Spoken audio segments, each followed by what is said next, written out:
Ang balita, tinututukan ni Vice President Jejomar Binay ang posibleng maitutulong ng National Housing Authority upang magkaroon ng panibagong tahanan ang mga kababayan nating naapektuhan sa Zamboanga City dahil sa pananakop ng mga MNLF at Armed Forces of the Philippines. Para sa detalye, balitaan mo kami na World Perfecto. Sa kanyang pagharap sa anibersaryo ng Subdivision and Housing Developers Association of the Philippines, sinabi ni Vice President Jejomar Binay, Chair ng HUDC, na handa nang magbigay ng pamahalaan ng 500 na mga bahay mula sa National Housing Authority para sa unang batch ng pamilya maapektuhan ng Zamboanga standoff. Rin ito ang pagtulong pinansyal mula naman sa Pag-ibig Fund gaya ng calamity loans at housing loans. Ayon kay Binay, maagang nagsagawa ng ocular inspection ng mga quick response teams ng HUDC para matukoy kung ilan ang maaaring mapagbigyan ng naturang tulong mula sa pamahalaan.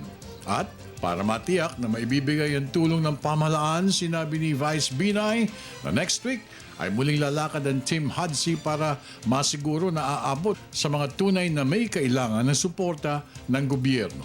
Initially, yung NHA, meron na kagad kaming nakita sa mga budget namin, pwede kami magpano ng 500. Pero tiyak na kulang yun. Pero at least, makikita mo yung units. Pero nadagdagan na balita ko ni Presidente kasi malaking budget ang kailangan. From our own. Pero baka magkaroon pa ng karagdagan ang gagaling kay Pangulo.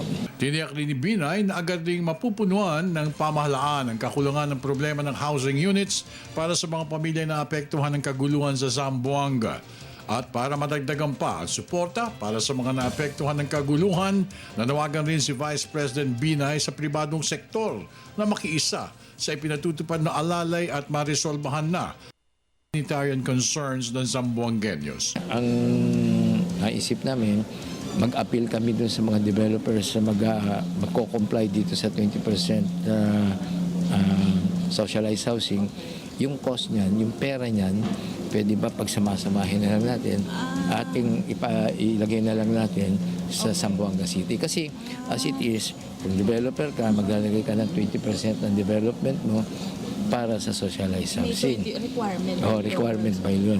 Yung 20%, lahat kayong mga developer, yung 20% na i-ano nyo, pwede ba ibigay nyo na lamang sa amin at gagamitin ho natin na itong mga bahay na ito nanggaling dun sa 20% sa socialized housing. Para sa Telebisyon ng Bayan, ako naman si World Perfecto.